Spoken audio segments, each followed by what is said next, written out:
Bakit ma'am? Ulit yung pinapash ko. Ito na talaga muna. Yung po, yung last week, pa lang. Isa pa lang. Kasi sabihin ko namin, yung isang gusto namin, ganyan daw.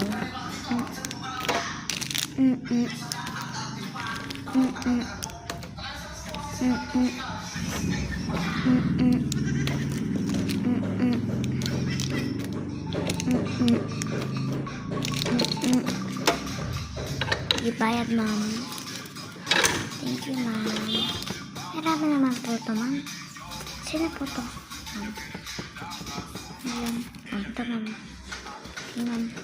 Ingat kayo. Ay, akala ko. Card or Gcash, ma'am. Card. Kasi receive niyo, ma'am. Kung nyo sa guard, may guard dun. Sige, ma'am. Bye. Ingat, ma'am.